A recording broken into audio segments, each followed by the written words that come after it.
What does unsettled mean to you?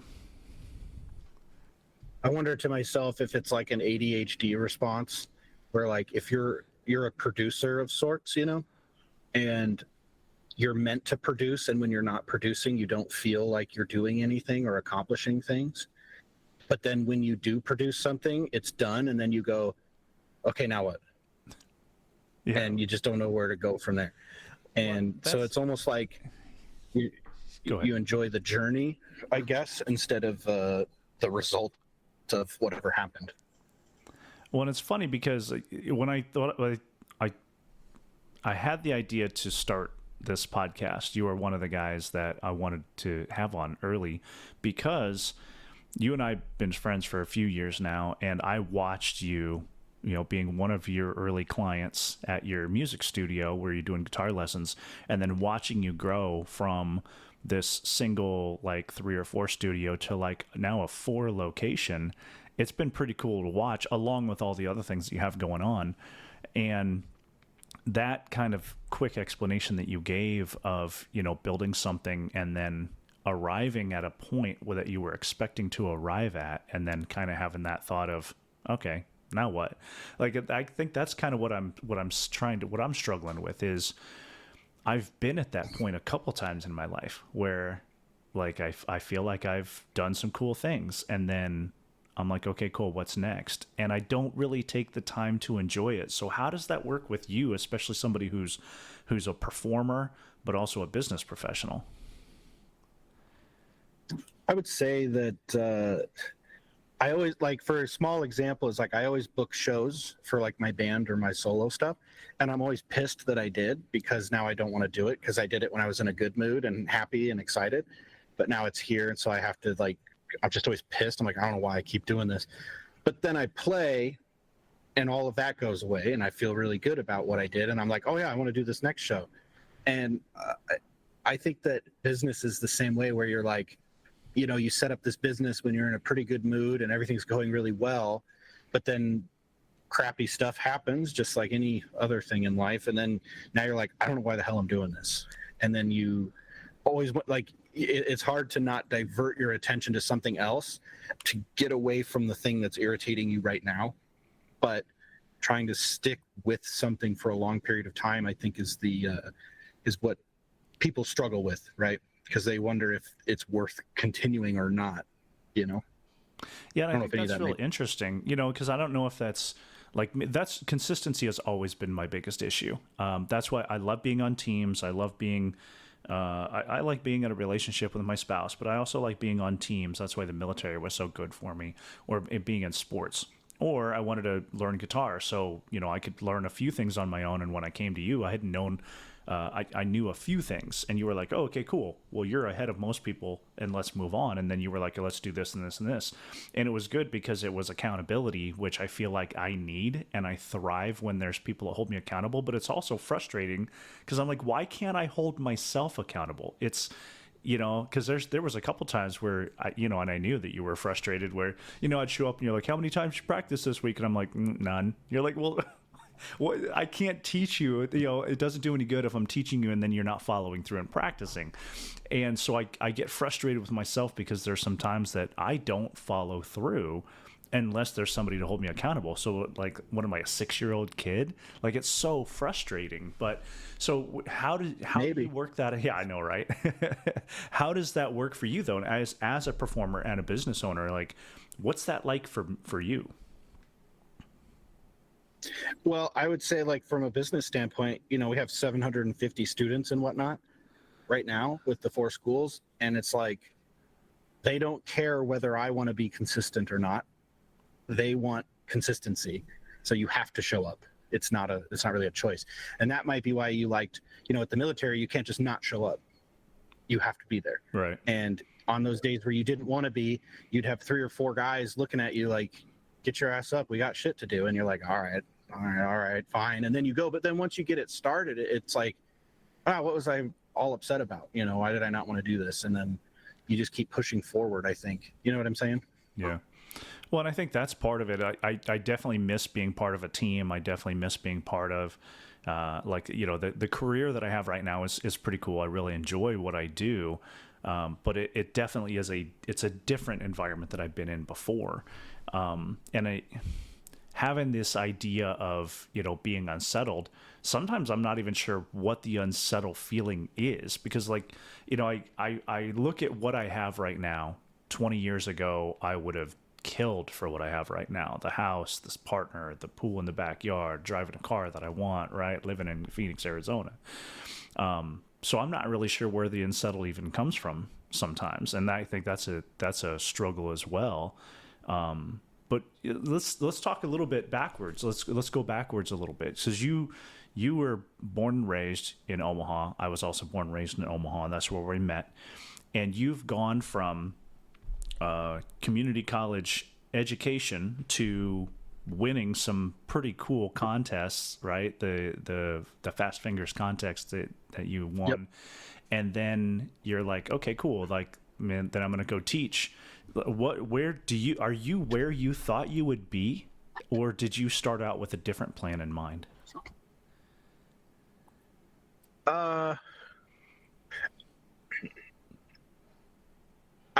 I guess it depends on what phase in life I was at to where I thought I would be, right? Like, because when you're 10, you're thinking, I just want to play on stage and be like, people really like that I play guitar and I'm so cool.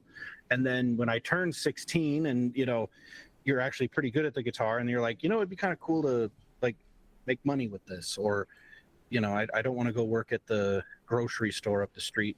I want to do something bigger. And then you go to college and you kind of like get around other people that are equally as unmotivated as you, and you just kind of like put your foot off the gas. But for me, I just was always thinking, I don't care what I have to do, as long as guitar is involved, I'm on board. And that's since I was 12. So life takes you down different paths, though. Like, I was selling cars for a while, and that was fine. And that was just a way to make money.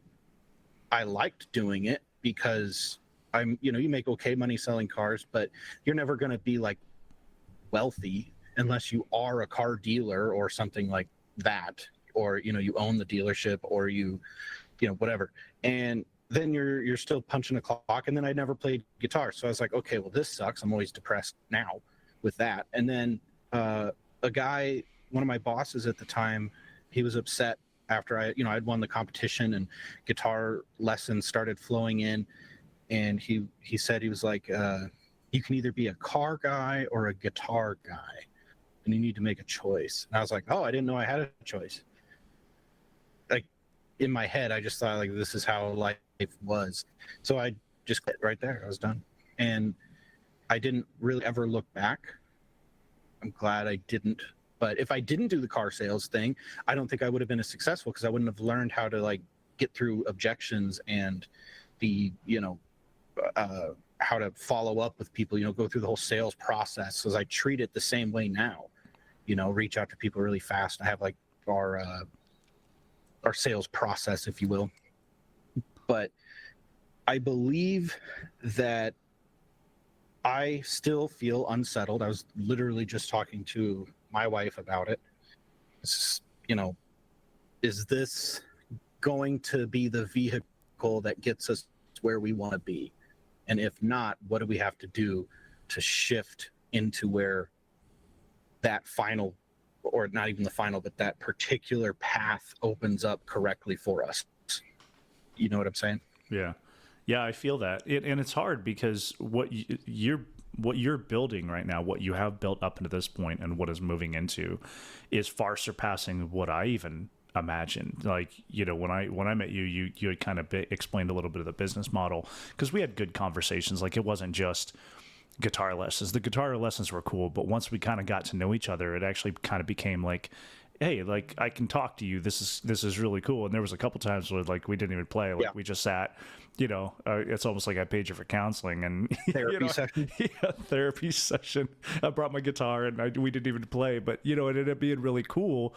Like, because that's something that even now, Cindy and I talk about being in Phoenix and being, because we moved down here during COVID in 2020, and in the first 2 years, like, there just wasn't any opportunity to meet anyone. And even since everything has kind of become what it is now, we've said it numerous times, we don't really have our people here. Like, we've got a couple neighbors that are really cool and we really like them, and I know a couple of people through work, but like, we don't have the people here that we've had in other stages in our life.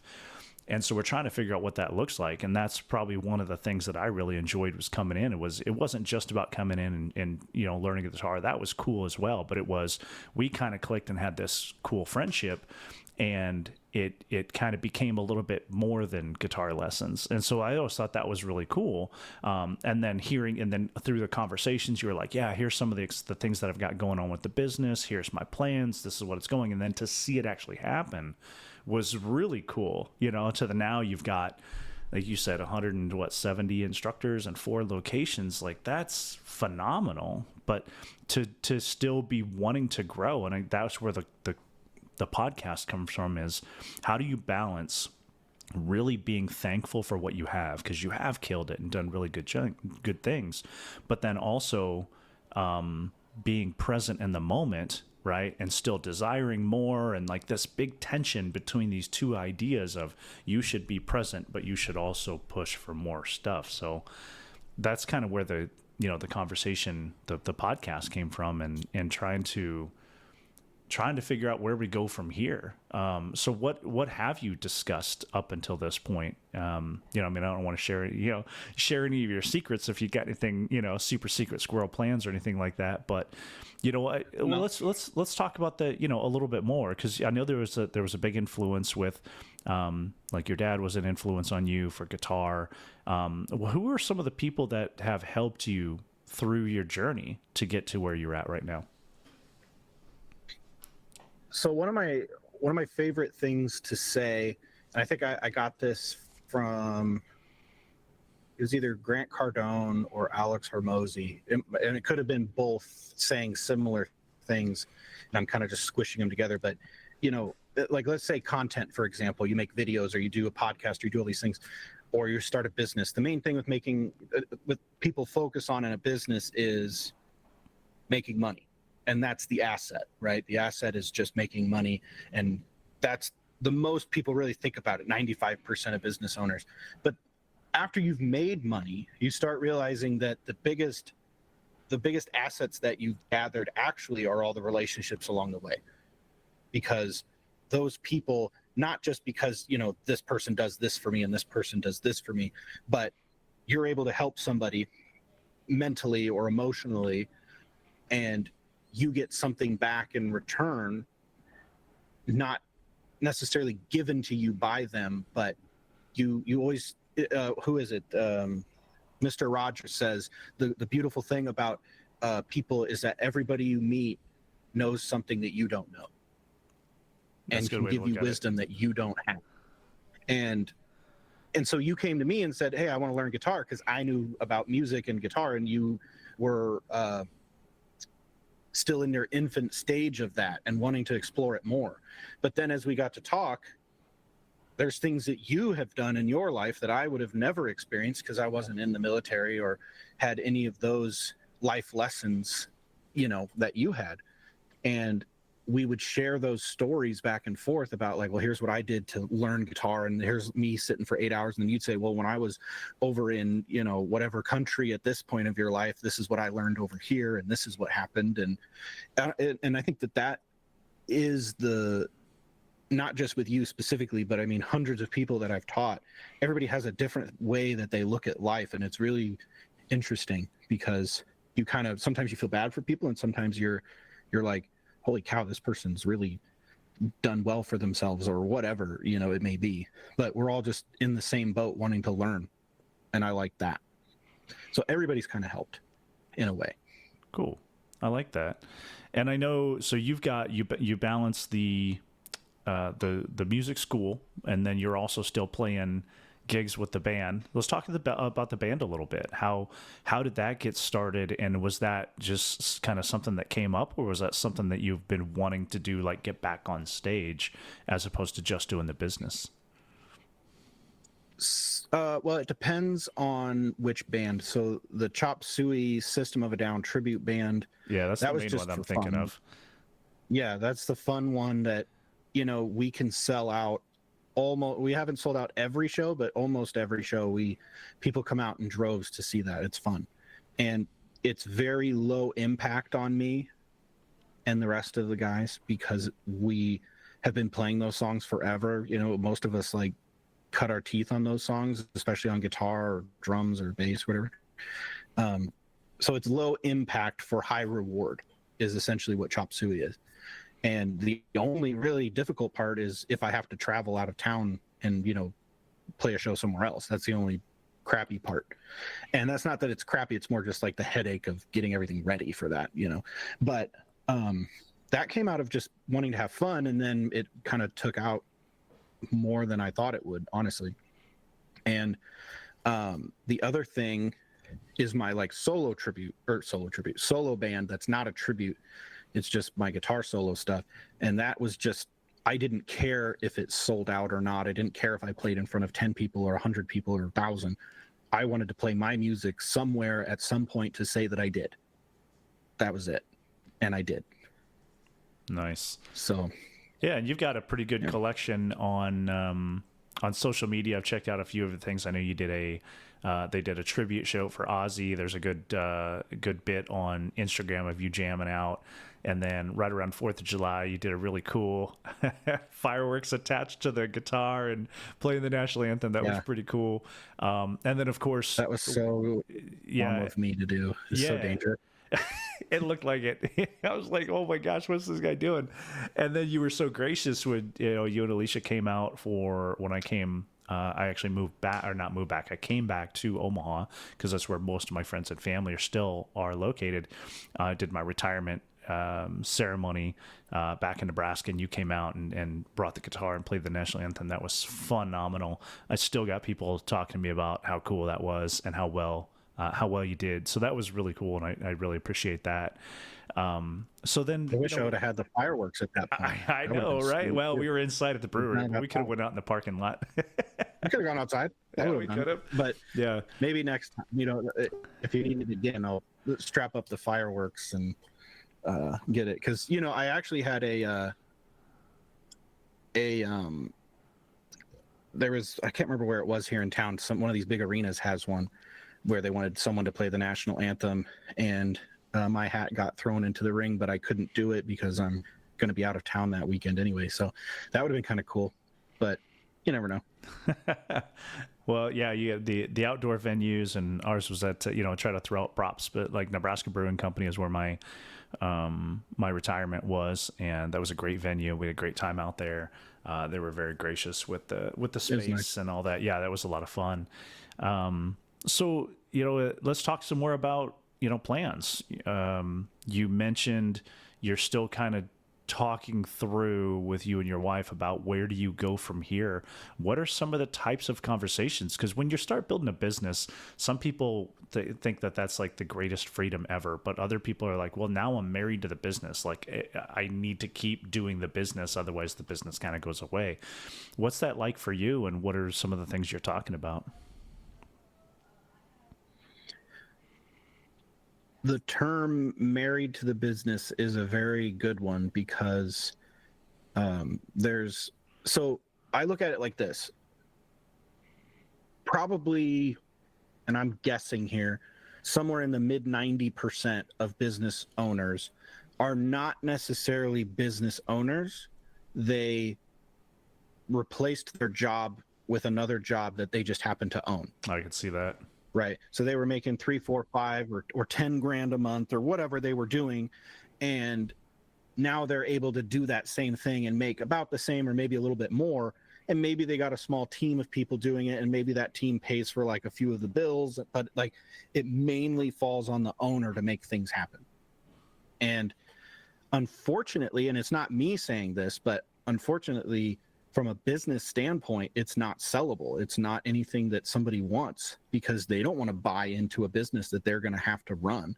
Most people want to buy into a business that has operations and systems and Maybe they have to do a couple of things to, maybe make it better or more profitable, but they're not going to want to take it over. So I had to make some decisions of like, I'm still teaching, but my income for teaching cannot be more than like 2% or 3% of the overall revenue, because it's going to take time away from me to teach. And that doesn't look good if somebody was, wanting to buy us or something.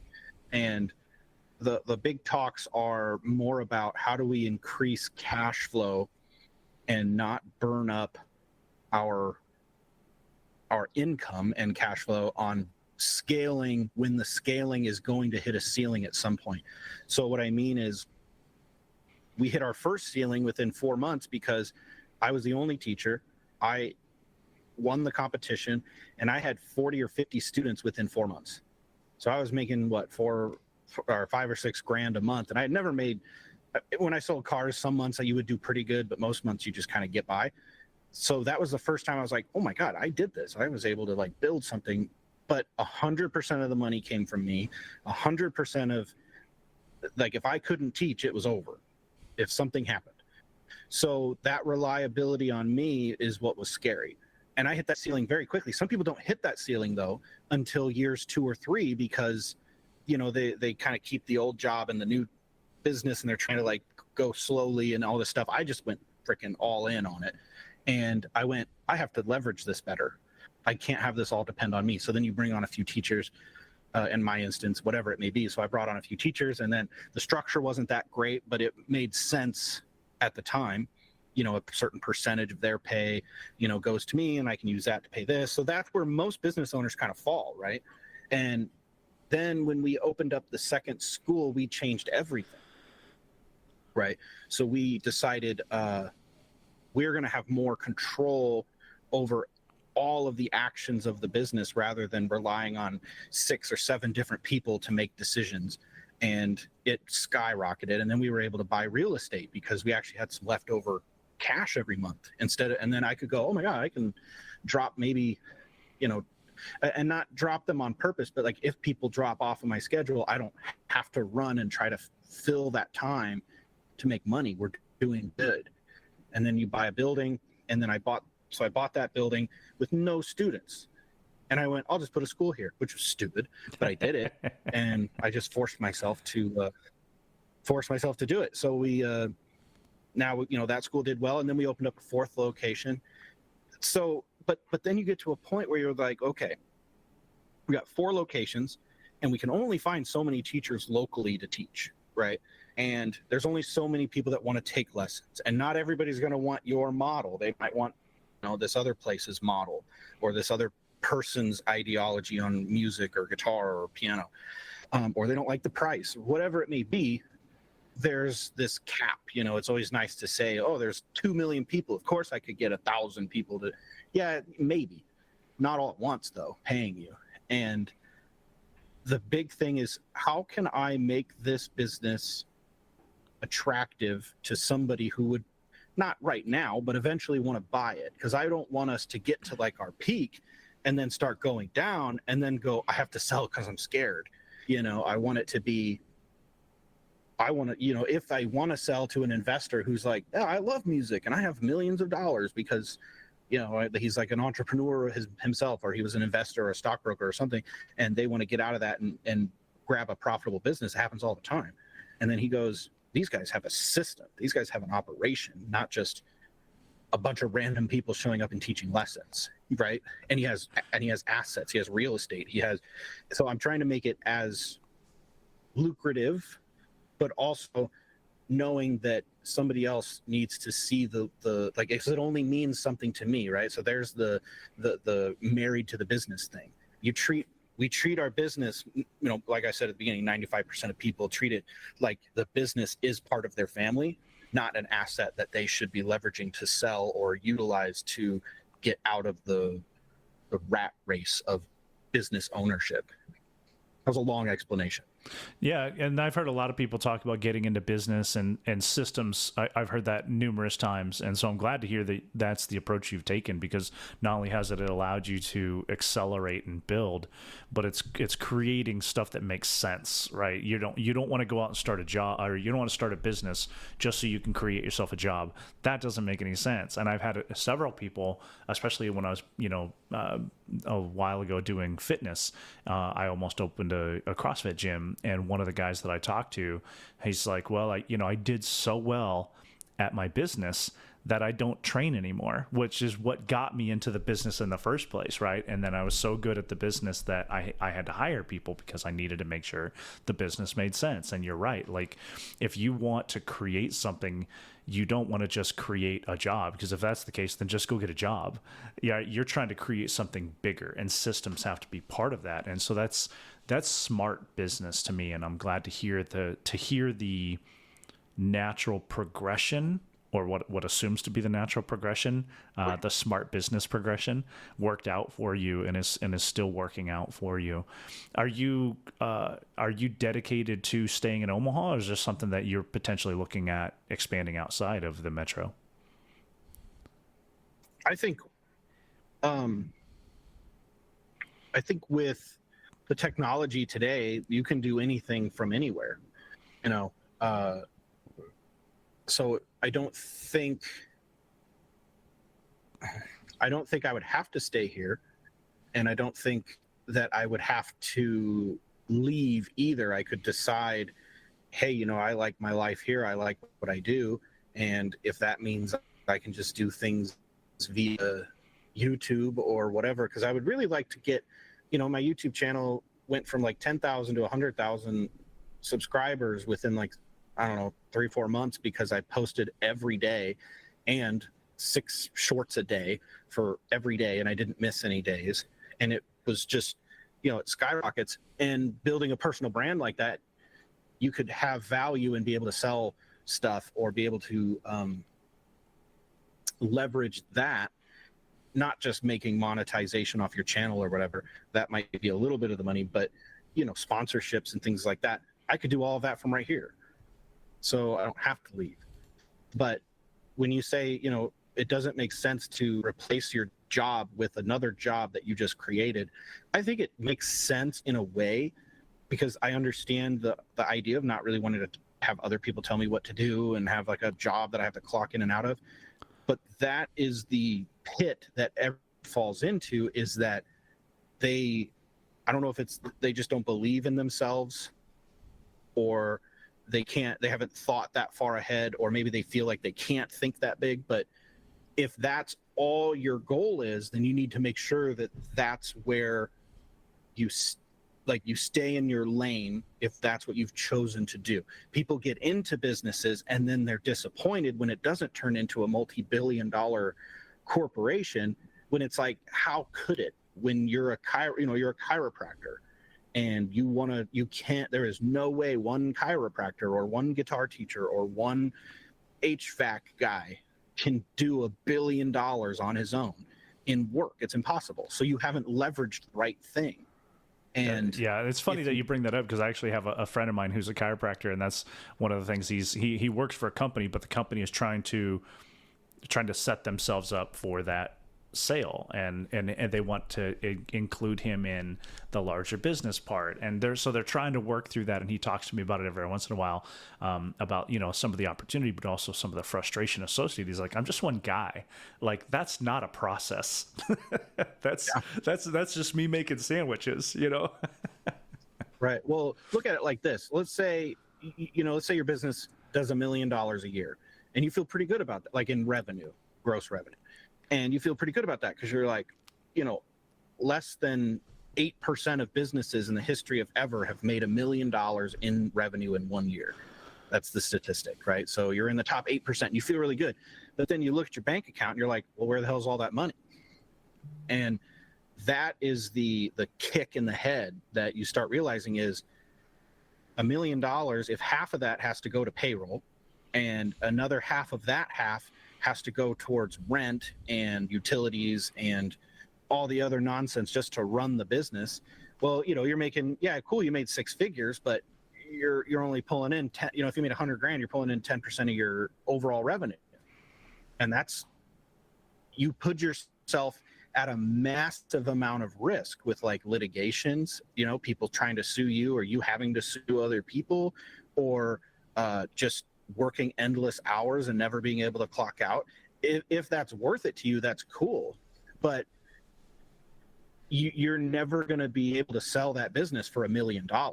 You might believe it's worth that much and it means that much or more to you, but if you're pulling in $100,000 at a 3x multiple, you can only sell your business for $300,000, and you're going to go, why would I do that? I make $100,000 a year. I'm not going to. That only gets me by for 3 more years. So that's the pit, right? That's what happens. And it's more about, if that's what you want, you just want to have a job that is your business and you do it and you're comfortable with that and that's the goal, then great, do it all day long. But people get into business because they see somebody like Elon Musk or these other like billionaires and they go, well, they're not that smart, I can do that. And then it's like, yeah, but now you've leveraged a business that, unless you franchised it or unless you opened 1,000 locations, you're probably not gonna become a billionaire doing it. And then they're all disappointed, like the business doesn't work. It's like, no, the business works, but the box that business would work in, you've maxed out. Got it. So let's step away from the business talk for a little bit, and let's talk about your enjoyment of music, because I know that's where it really comes from, is coming up playing guitar. You started playing with your, so 12 years old to national competition winner. Let's talk about that side, right? Because the business stuff is, sometimes that's a tough conversation. Let's lighten it up a little bit. Let's talk about playing music and your journey from 12 years old to winning a national competition.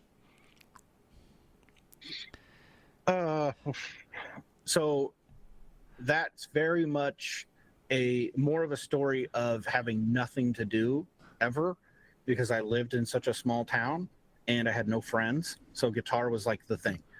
And I just played all day, every day. And I'd go to school all day, and school was just like the forced break in between guitar sessions. That was it. And I just liked it. I just wanted to play all the time. So then I would wake up early before school. You couldn't get me out of bed for any reason, but then when it was like, oh, I could play for guitar for an extra half hour if I got up early, that's what I would do. And nobody told me to do that. It was just intuitive. So I would just play guitar. My brother would, brush his teeth, shower. He'd be ready for school, and then I would have like a minute and a half to like jump in the shower and have clothes on and be out the door for the bus. That was me, and I didn't care. It was just okay, cool. And then I'd be all buzzed all day because I'm like, oh, I got to get home and do that cool thing I was working on to that song. And then, funny story, I had a teacher who was really encouraging of it. A lot of the teachers were. They thought it was really cool. But we had kids in school that would bring like Playboys and stuff to school. The boys would just bring stuff. They have them in their lockers and stuff, and you'd look at it and, oh my God. And they would bring it to class and put it behind their like textbooks. And so they're like looking at nudie magazines at the back of class and inside their textbook that says science or English or whatever. And it wasn't very smart. I think the teachers knew. They just kind of were whatever about it. But I was like, oh, that's a good idea. So I started bringing like Guitar World magazines in, and I was hiding them like I was looking at Playboys because I thought I was going to get in trouble. So I'm like looking at it, and my teacher saw me one day, and I noticed him look at me, and I'm like, oh crap. So I'm trying to like get the magazine to fall. It was horrible. I looked like an idiot, I'm sure. And he comes up and he's like, what's that? And I was like, nothing.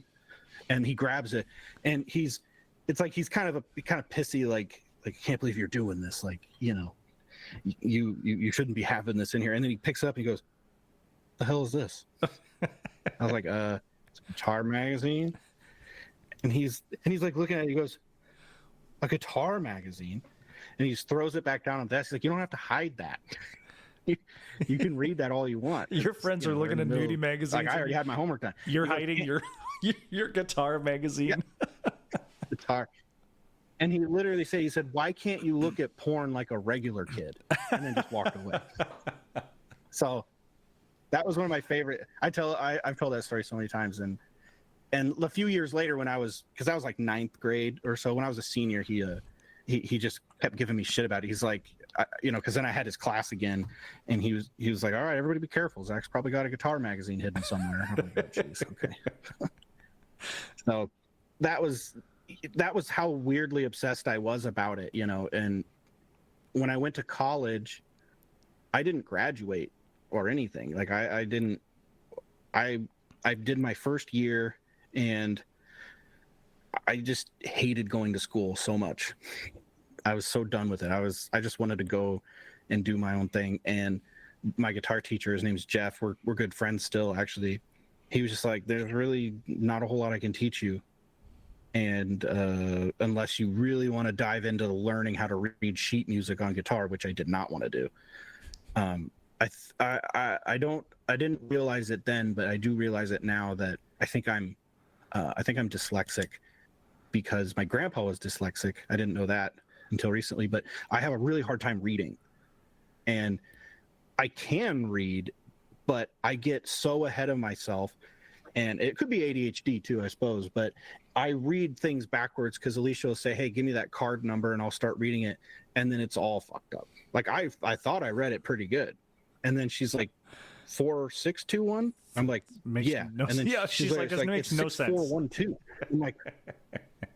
I'm like, "Well, I don't know. That's what it looked like." And she goes, and so I do that whenever I would read sheet music. I could never focus on it, and then my eyes aren't that great anyway. I've been wearing contacts since I was 12, so I always would read, and then I'd forget what I read, and I have to read it again, and then I'd look back and I'd be, wait a minute, what's that?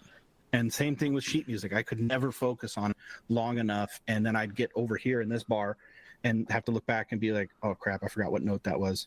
So I just never did it. I did everything by ear, and that just wasn't something I wanted to get into. So college was, to me, just like, do I really need to spend $100,000 to get a master's degree in music when I went to school for music education, and I minored, and I was trying to minor in business. Well, here we are. I didn't even need to go to college. Right. Great point. Well, and I think that's funny because you and I had this conversation numerous times, because the way that I got started, so I originally wanted to play, I wanted to play an instrument when I was in school, and I think there was a combination between my parents couldn't afford it and they didn't want that much noise in the house, right? Like, because I wanted to play drums, and my mom's like, "No." And then I was like, "Okay, what about saxophone?" And she's like, I could see the wheels and turning in her head, being in 7th grade. She's like, "We can't afford that," because I come from a small Nebraska town too, and my dad was, retired, or not retired, but he was old Army guy, Corps of Engineers, did a bunch of construction. Like, there's no money in that. Like, you love your job, you work hard, but you're broke all the time. And I look back on it, and I think they did a really good job with what we had, but there was definitely some key moments in my life, and that was one of them. I was like, "Oh, my mom doesn't hate music. We just can't afford music right now." Because then I asked, "Well, what about guitar lessons?" And, because my uncle had a guitar, and she couldn't make it happen. And I think it was finally when I was 16 years old, they were like, "Okay, for your 16th birthday, we're going to put you in music lessons." I'm like, "I got a car now. What do I need music lessons for?" I'm just going to go drive my car. And I think it was finally, it was after one of my deployments that I'd come to see you, because when I was deployed, I had a friend of mine. He's like, "Hey, this musician thing, right? All the apps were coming out." And he's like, "All you got to do is learn how to strum chords." And I'm like, "I could do that. Right? I don't need to learn how to read music. I can just strum chords." And so I learned how to do that. I learned a couple things, and that's when I came back and I met you, and you're like, "Well, that's actually kind of cool. I can teach you like 250 songs." And that's the way we went. Right? And that's what we did for the first 6 months. And I remember, like, we got 3 to 4 months into it, and you're like, "I should probably start teaching you about music." And I'm like, "Why?" Why bother now? Yeah. Well, I think that a lot of people believe they can't learn music because it's not, like, in their mind. They just don't have it. It's not there. It's either you have it or you don't. But that's really not the case. And so they'll start off with that kind of thing, right, where they learn chords or a couple scales or some songs and stuff like that, and they feel good. but they always hit a wall. There's always this like, I don't know why I'm doing this or what I'm supposed to do now. I got the chords, I got a couple songs. How do I make something out of this? And even people that are really good at music, you know, take like Eddie Van Halen, for example. Eddie Van Halen, amazing guitar player and a musical, I would say probably a musical genius, icon, everything in between, and a pioneer on guitar.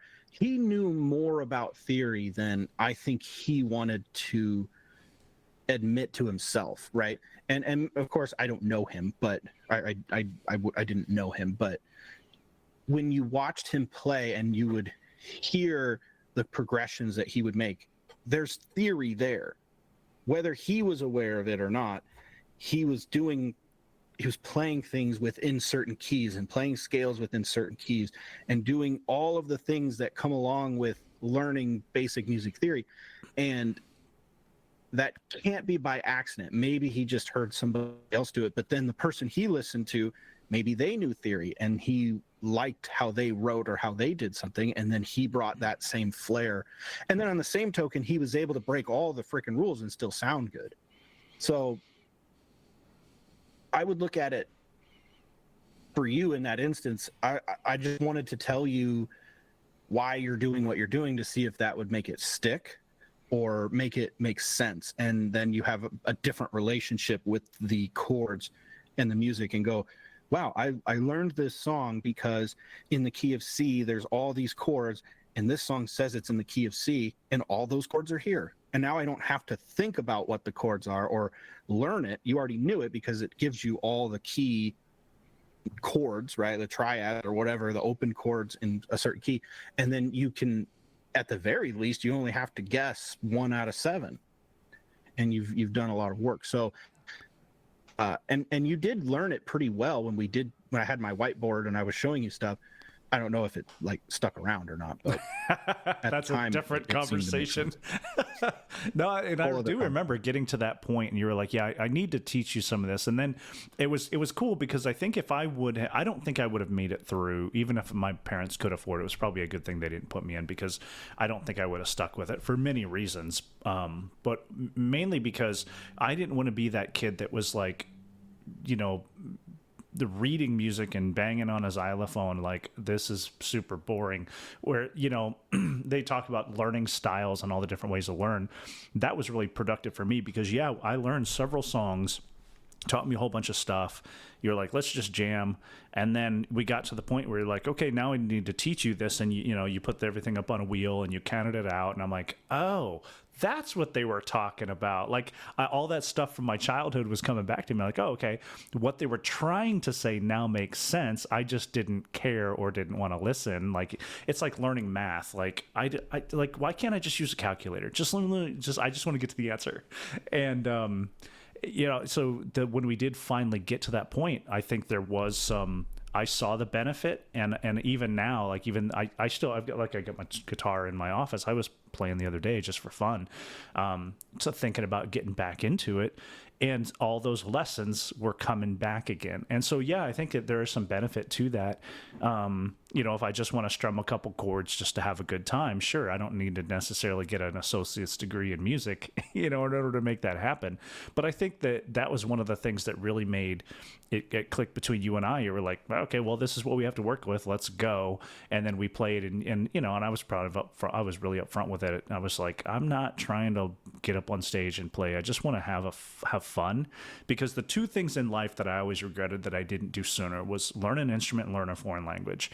And so I've at least got one of those where I'm like, okay, well, I did it, right? But it's also still that in the back of my mind, I'm like, why didn't I keep going with it? You know, like, again, I don't want to be on stage, but it'd be really cool to pick up my guitar and just come in here and play for fun. So you know, again, and going back to one of my original statements when we started talking is consistency. Long-term consistency has always been one of my biggest issues. So, you know, and I think I've been honest with myself recently that if I can have a little bit more self-awareness that consistency is my biggest issue, then okay, well, what am I going to do about it? And I think that's something that I've been working on recently. I have an opinion about that. Do you?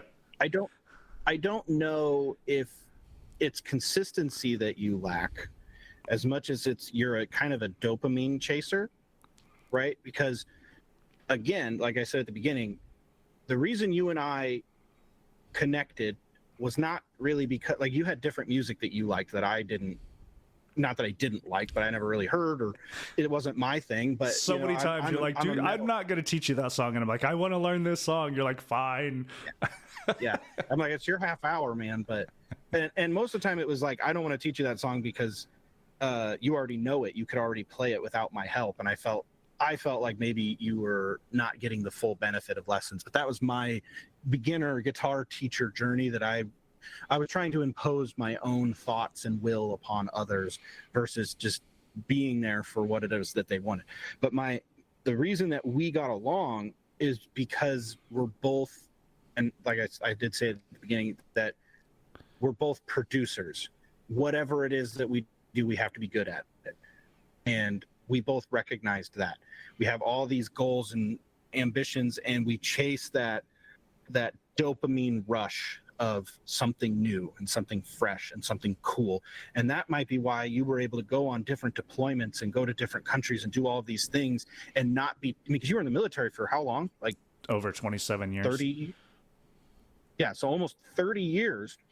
And I'm not saying maybe there weren't times you didn't enjoy it or you were bored with it, but there was always something new with the military. It was never like you're always in one tiny spot. They had you everywhere, all around. There's always new recruits. There's always new things happening around you all the time. Some of those things were probably really dangerous and scary. And how do you come down from that and live a normal life? Of course you feel unsettled, dude. Because you aren't used to being settled. And that is what you crave, because you're a dopamine chaser. And, you could build $1 million business and be like, okay, I'm bored with that now. I want to go play the flute and just move right along, because that's who you are. And people are going to look at you like, what the fuck are you talking about? You just did this thing. And I think that, so it's not consistency. I don't think, I think you're a consistent person because you consistently like change, if that makes sense. Yeah, and that actually sounded like a conversation I've had with Cindy a couple times, where she's like, and she doesn't try to be mean, but she's like, why can't you just sit down, relax, and enjoy your life? And I'm like, I am. She's like, no, you're not. You enjoy it in a different way. And well, yeah, in a way, because I've got, again, going back to, I'm living the life that I wish I had. That when I was 20 years ago, I would kill to have this life. I've got a great house, the great wife. Kids are great most of the time, and I've got a pool in the backyard. I drive the vehicle that I want to. I live in Arizona. I got a 4Runner. We go trompsing around in the desert. Like, I'm sure people look at me from the outside and like, wow, that dude's got it together. And in my head, I'm like, bored. What am I going to do? What am I going to do? And Cindy's like, can you just come out in the backyard and just sit in the pool? Like, this is an awesome pool. That's why we don't go on vacation anywhere. We live 4 hours from Vegas. We never go. Why? What am I going to do? I'm going to drink and walk down the boulevard and then go back to my hotel and sit in a pool. I'm like, I got that right here. What do I need to go to Vegas for that? I don't gamble. So what's the draw? I don't care. Don't start gambling, dude. You'll be like a gambler. No. You'll put the whole house on a bet just for the rush, and then you'll be like, oh God, yeah. Yeah. I can't, dude. That's why I can't drink. I don't drink alcohol. Like I might have like one beer every now and again if it calls for it, but I can't drink, because if I start drinking, I'm gonna be the best drinker. You know what I mean? That's gonna be my life. I'm gonna open a brewery. I'm gonna beat you at drinking. That's what I'm gonna do. And that's I've played that game before. And that's why I can't. I got into poker for a little bit. Texas Hold'em type stuff, and I thought I was having a great time. Just some friends showed me how to do it, and then now like I have it on my phone. I have poker chips. I have all the things. I've like going on things and watching videos about how to do the best poker hands and and I went, oh my God, I'm going to lose all my money if I do this, because I can't do it. So I just had to stop it. Boom, done. And so again, I don't think that, because I had that same thought too, why, especially in business, they call it, in anything, it's called like the shiny object syndrome. But with business, everybody and their dog who doesn't have a business wants to come to you and say, hey man, I got this really great business idea if you wanted to like hear it. And I'm just like, no, sorry. I'm sure it's cool and I'm sure that you'll do great with it, but I cannot take my focus off of this one. And that was hard to do because it's like, ooh, that sounds cool. Oh yeah, we're gonna go do this over here and do that over there. So I try to force myself to do things that are good for me and become addicted to those if I can. Yeah. And that keeps that at bay. So I don't want to. This is awesome. This has been a great conversation, but good things got to come to an end. So I want to end on a couple on a fun note. So you're a musician, you're a business person. We didn't even get to the chance to talk about the Fast Finger competition that you won and being able to go out in California, pick up your guitar and stuff like that. Talk to us real quick about what are some of the cool experiences that you've had and cool people that you've met. Like, what are some of the most memorable ones for you? The most memorable one is, there's a lot of them. Along the way, I've played with a bunch of guitar players, either on stage or got to open for them, got to meet them. That was fun. Like Nita Strauss and Michelangelo Badio, Tony McAlpine. Those are all people not Nita Strauss because we're not that different in age, but a lot of these people that I grew up watching was like, now I got to play on stage, at least near them, at their show or whatever. I did the podcast with Rusty Cooley, the Guitar Autopsy, and we got to interview a lot of people that I admired guitar wise, and that was fun. But the biggest one that I don't want to say I'm more grateful for or whatever, but the one that I really am enjoying is my relationship with Mark Tremonti from Creed. He has, for lack of a better pun, welcomed me with arms wide open into his family. And I had to say it. No, I'm just kidding. That one was very weird because he came on the podcast and we talked, and I said something to him on the podcast that really, I guess, stuck with him. And he hit me up through email later, I don't know, weeks later, and was like, hey, you said something on the podcast that I really wanted to talk to you about. And, here's my phone number. Oh, okay. So I call him and we're talking, and it was something, it had nothing to even do with guitar. It was still music because, I guess it had something to do with guitar, but it wasn't a guitar lesson. It was more, he was trying to sing some Frank Sinatra stuff because he's doing like Tremonti Sings Sinatra with Sinatra's band. It's really cool. Wow. And I gave him just a piece of advice about singing and matching the tones on the guitar and how low can you sing, how high can you sing, and that's your range. And you can look at the guitar and say that's from fret 1 to fret whatever on the high E. And it was just this kind of, I don't know if he had never thought of it that way, but he said that it's just stuck with him. And then he was able to view his vocals like a guitar, which is his instrument. So he was able to really connect that way. And I was like, well, shoot, I'm glad one thing I said wasn't full of shit. Like, that's nice. And we just kind of started talking randomly. And then he came down with Alter Bridge to the Stir Concert Cove here in Omaha, or I guess Council Bluffs.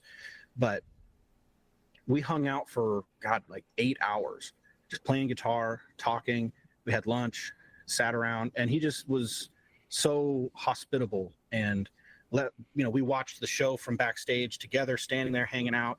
And then he has a daughter, Stella, who has Down syndrome. So he's been an advocate for Down syndrome awareness and stuff like that, which is great. And my wife just absolutely loves her. So we sent some books. She does the zombie squirts, the horror children's books things, and then cute. I guess Stella loves those books. And whenever she wants that book, she just says Halloween because that's all she recognizes with it. She's just like Halloween, and then they give her those books, and then she reads them.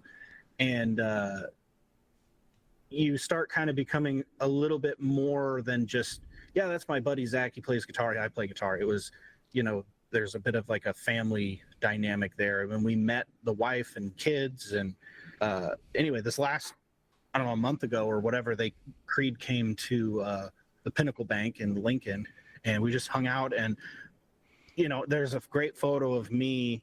It's my profile picture now of he's pushing Stella in this little pink race car, a little kid race car thing. He's pushing her with a guitar on his back backstage, and I'm walking with a guitar.